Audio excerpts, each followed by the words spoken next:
नमस्कार दोस्तों, मैं अर्जुन आपका स्वागत करता हूँ A to Z सब्जेक्ट वाला के यूट्यूब चैनल में। दोस्तों आज मैं आपके लिए लेकर आया हूँ संविधान के टॉप 100 प्रश्न जो वेरी मोस्ट इम्पोर्टेंट क्वेश्चन है सभी परीक्षाओं के लिए। सभी परीक्षा में बार बार रिपीट के क्वेश्चन है, तो दोस्तों वीडियो को अंत तक जरूर देखना ताकि सभी क्वेश्चन आपको आसानी से याद हो जाएँ। साथ ही दोस्तों अगर आप हमारे चैनल पर पहली बार आए हैं तो हमारे चैनल को भी सब्सक्राइब कर लीजिएगा, साथ ही बेल आइकन को प्रेस कर लीजिएगा ताकि हमारे आने वाली वीडियो का नोटिफिकेशन आप तक पहुँचता रहे। चलिए दोस्तों वीडियो को स्टार्ट करते हैं। न्यायालय में कार्यवाही लंबित होने की दशा में लागू की जाती है दोस्तों प्रतिषेध। किस सूची के विषयों पर केंद्र पर राज्य सरकारें दोनों कानून बना सकती हैं समवर्ती सूची में? केंद्र राज्य संबंध किस अनुसूची में है दोस्तों? 7वीं अनुसूची में। याद रखेंगे दोस्तों। अगला क्वेश्चन देखते हैं। केंद्र राज्य संबंधों पर वर्ष 1971 में राज्य मन्नार समिति का गठन किस राज्य के द्वारा किया गया था? तमिलनाडु के द्वारा। क्षेत्रीय परिषदों का सृजन किसके माध्यम से किया गया दोस्तों? संसदीय कानून द्वारा। अंतर्राज्यीय परिषद का उपबंध किस अनुच्छेद में किया गया दोस्तों? अनुच्छेद 263 में। याद रखेंगे दोस्तों। अगला क्वेश्चन देखते हैं। रेडियो या दूरदर्शनों के विज्ञापनों पर कर कौन लगाता है? राज्य सरकार। केंद्र तथा राज्यों के मध्य शक्तियों का विभाजन किस अनुच्छेद के अंतर्गत किया गया है? अनुच्छेद 245 से 246 तक। अंतर्राज्यीय परिषद का पदेन अध्यक्ष कौन होता है दोस्तों? प्रधानमंत्री होता है। संघ द्वारा कौन सा कर लगाया व वसूला जाता है तथा संघ तथा राज्यों में बांटा जाता है? कृषि आय के अतिरिक्त आय पर कर। याद रखेंगे दोस्तों। अगला क्वेश्चन देखते हैं। सरकारी आयोग का गठन कब किया गया था? मार्च 1983 में। संविधान के किस अनुच्छेद में प्रावधान किया गया है कि विधि के प्राधिकार के बिना न तो कोई कर लगाया जा सकता है और न ही एकत्रित किया जा सकता है? अनुच्छेद 265 में। अंतर्राज्यीय परिषद का गठन कब किया गया था दोस्तों? 18 मई 1990 में। याद रखेंगे दोस्तों। अगला क्वेश्चन देखते हैं। केंद्र राज्य संबंधों को विशेष रूप से किस प्रसंग में म्यूनिसिपल संबंध कहा गया है दोस्तों? वित्तीय मामलों में राज्यों पर केंद्र के नियंत्रण के प्रसंग में। भारतीय संविधान के किस भाग में केंद्र राज्य विधायी संबंधों का विवरण दिया गया? भाग 11 में। जल संबंधी विवादों का न्याय निर्णय किस अनुच्छेद के अंतर्गत आता है? अनुच्छेद 262 के अंतर्गत। याद रखेंगे दोस्तों। अगला क्वेश्चन देखते हैं। यह सुझाव किस समिति ने दिया कि राज्यपाल के प्रसाद पर्यंत राज्य मंत्री परिषद के पद धारित करने से संबंधित प्रावधान समाप्त कर दिया जाए? राजमन्नार समिति ने। भारतीय संविधान में संघ और राज्यों के प्रशासनिक संबंधों का उल्लेख किस अनुच्छेद में किया गया है दोस्तों? अनुच्छेद 256 से 263 तक। अंतर्राज्यीय परिषद के गठन का प्रावधान किस अनुच्छेद में वर्णित है दोस्तों? अनुच्छेद 263 में। याद रखेंगे दोस्तों। अगला क्वेश्चन देखते हैं। किसने कहा था कि राष्ट्रपति का आपातकालीन अधिकार संविधान के साथ धोखा है दोस्तों? हृदयनाथ कुंजरू ने। याद रखेंगे। झारखंड, छत्तीसगढ़, मध्य प्रदेश तथा उड़ीसा में एक जनजातीय कल्याण मंत्री की नियुक्ति कौन करता है दोस्तों? राज्यपाल करता है। राज्य विधानसभा के 17 वसान का आदेश किसके द्वारा दिया जाता है? राज्यपाल के द्वारा। अगला क्वेश्चन देखते हैं। राज्यपाल किससे सलाह कर जिला न्यायाधीशों की नियुक्ति, स्थानांतरण और प्रोन्नति कर सकता है दोस्तों? उच्च न्यायालय की। राज्यपाल के वेतन और भत्ते किस निधि से दिए जाते हैं दोस्तों? राज्य की संचित निधि से। राज्यपाल किस अनुच्छेद के अंतर्गत राष्ट्रपति के विचार के लिए किसी विधेयक को आरक्षित रख सकता है दोस्तों? अनुच्छेद 201 में। वर्तमान में राज्यपाल का मासिक वेतन कितना है? 3,50,000 रुपये। याद रखेंगे दोस्तों। अगला क्वेश्चन देखते हैं। राज्यपाल किसके प्रति उत्तरदायी होता है दोस्तों? राष्ट्रपति के प्रति। जम्मू कश्मीर के उपराज्यपाल की नियुक्ति कौन करता है? भारत का राष्ट्रपति करता है। भारत में राज्यपाल बनने वाली पहली महिला कौन थी? सरोजिनी नायडू थी। याद रखेंगे दोस्तों। अगला क्वेश्चन देखते हैं। राज्य विधानसभाओं में आंग्ल भारतीय समुदाय के लिए प्रतिनिधित्व का प्रावधान भारत के संविधान के किस अनुच्छेद द्वारा किया गया दोस्तों? अनुच्छेद 333 के द्वारा। भारत में राज्य विधानमंडलों का उच्च सदन कौन सा है दोस्तों? विधान परिषद। राज्यों के वित्तीय लेखों पर कौन नियंत्रण रखता है दोस्तों? नियंत्रक एवं महालेखा परीक्षक रखता है। याद रखेंगे दोस्तों। अगला क्वेश्चन देखते हैं। विधान परिषद किसी साधारण विधेयक को अधिकतम कितने समय तक रोक सकती है? 4 माह तक। भारतीय संविधान के किस अनुच्छेद के अंतर्गत विधानसभा को विधान परिषद का सृजन एवं उसे समाप्त करने का अधिकार प्राप्त है दोस्तों? अनुच्छेद 169 में। याद रखेंगे दोस्तों। अगला क्वेश्चन देखते हैं। राज्य की विधानसभाओं में सदस्य की संख्या किस अनुच्छेद में निर्धारित की गई दोस्तों? अनुच्छेद 170 में। अगला क्वेश्चन देखते हैं।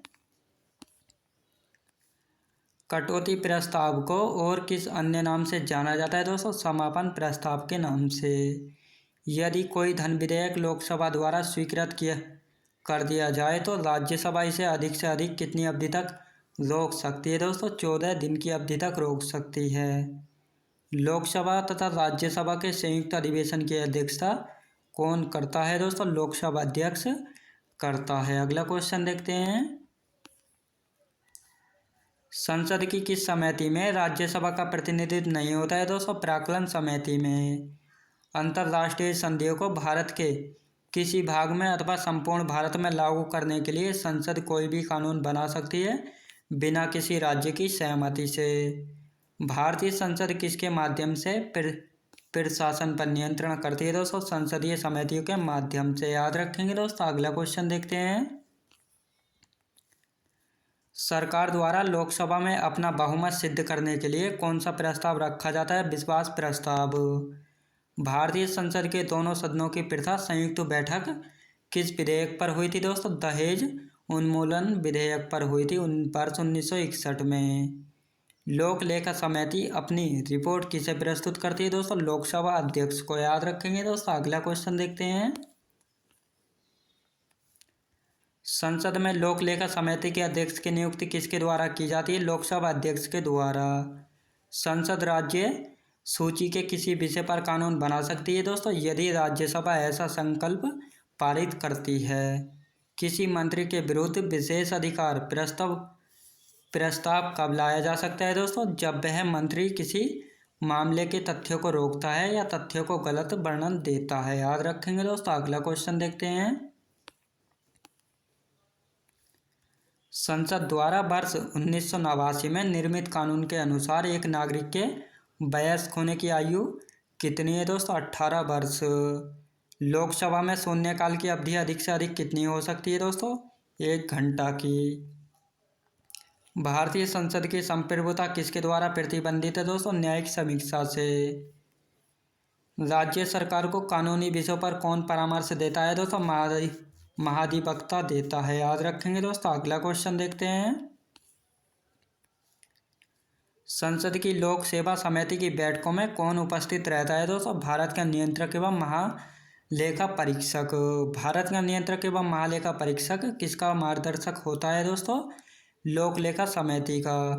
राज्य एवं केंद्र सरकारों के सभी खर्चों की वित्तीय जांच कौन करता है? नियंत्रक एवं महालेखा परीक्षक। याद रखेंगे दोस्तों। अगला क्वेश्चन देखते हैं। संविधान के अनुच्छेद 82 के अनुसार लोकसभा की सीटों का राज्यों के मध्य आवंटन किस वर्ष की जनगणना के आधार पर किया गया है दोस्तों? वर्ष 1971 की जनगणना के आधार पर। राज्यसभा की एकांतिक शक्ति के अंतर्गत कौन सा अनुच्छेद आता है दोस्तों? अनुच्छेद 249।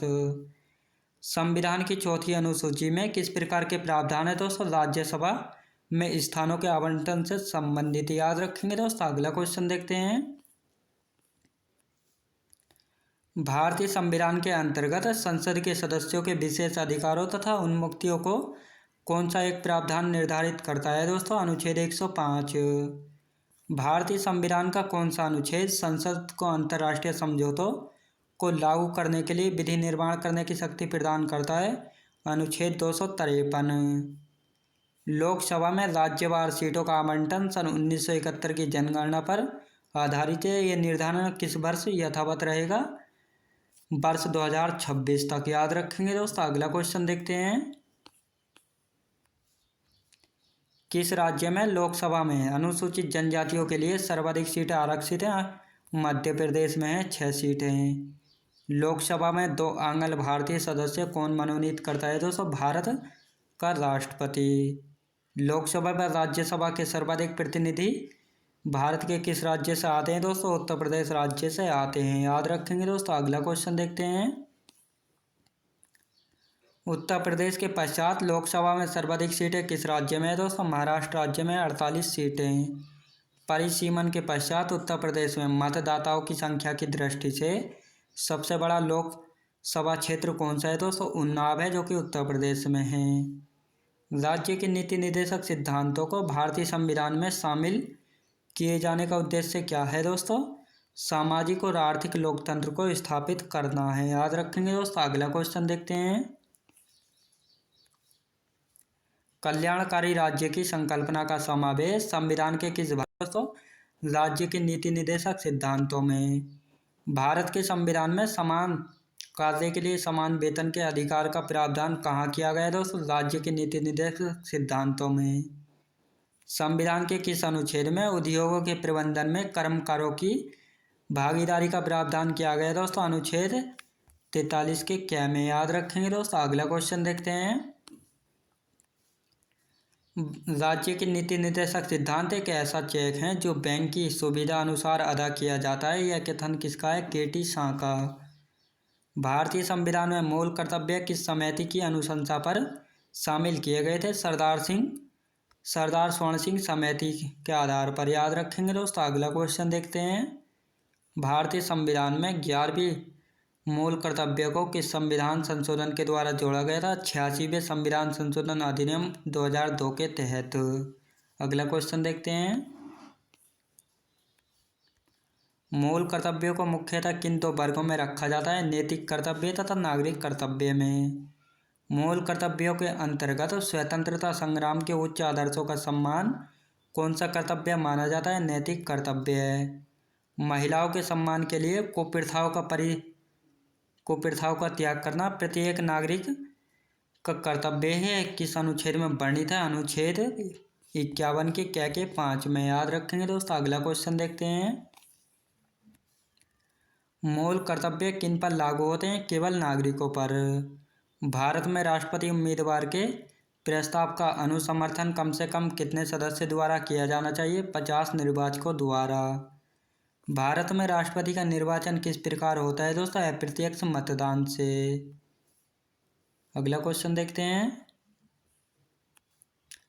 राष्ट्रपति के निर्वाचन में किसी राज्य का मुख्यमंत्री किस स्थिति में मतदान करने के लिए पात्र नहीं होगा? यदि वह राज्य विधानमंडल में उच्च सदन का सदस्य हो।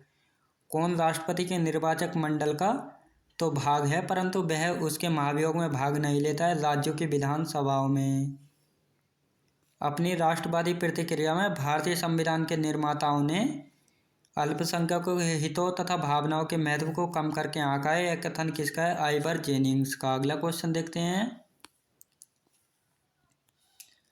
भारत अर्धसंघात्मक राज्य है, किसने कहा था? केसी व्हीवर ने कहा था। भारत में राजनीतिक सत्ता का प्रमुख स्रोत क्या है? जनता है।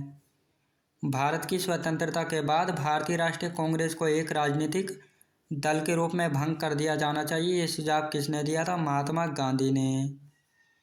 भारतीय संघवाद को सहकारी संघवाद किसने कहा है दोस्तों? जी ऑस्टिन ने कहा है, याद रखेंगे दोस्तों। अगला क्वेश्चन देखते हैं।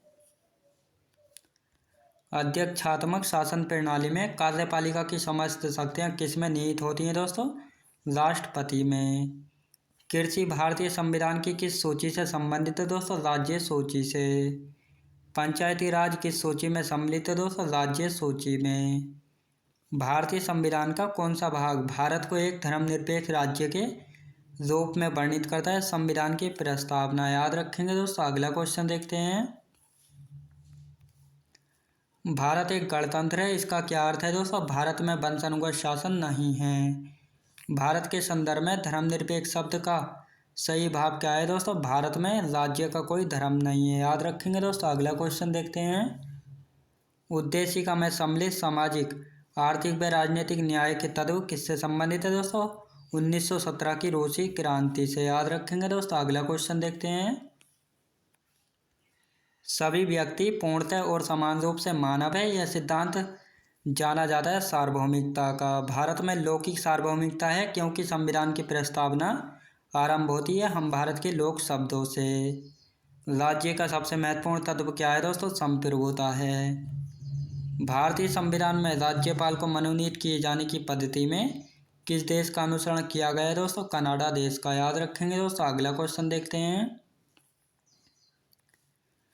भारत की संविधान सभा की पहली बैठक कब हुई थी दोस्तों? 9 दिसंबर 1946 को। भारतीय संविधान के निर्माण में संविधान सभा को कितना समय लगा था? 2 वर्ष 11 माह 18 दिन का समय लगा था। रेगुलेटिंग एक्ट 1773 द्वारा सर्वोच्च न्यायालय की स्थापना कहाँ की गई थी? कलकत्ता में की गई थी 1774 ईस्वी में। याद रखेंगे दोस्तों। अगला क्वेश्चन देखते हैं। भारतीयों को भारत के प्रशासन में भाग लेने का अधिकार किस अधिनियम के द्वारा प्राप्त हुआ है दोस्तों? चार्टर एक्ट 1833 के द्वारा। दोस्तों मैं उम्मीद करता हूँ आपको वीडियो क्वालिटी कंटेंट वगैरह सभी कुछ आपको पसंद आया होगा। पसंद आया तो लाइक शेयर और सब्सक्राइब करना आप बिल्कुल भी ना भूलें। साथ ही दोस्तों अगर आप हमारे चैनल पर पहली बार आएँ तो हमारे चैनल को भी सब्सक्राइब कर लीजिएगा। साथ ही बेल आइकन को प्रेस कर लीजिएगा ताकि हमारे आने वाले वीडियो का नोटिफिकेशन आप तक पहुँचता रहे। चलिए दोस्तों वीडियो को मिलते हैं नेक्स्ट वीडियोज़ में।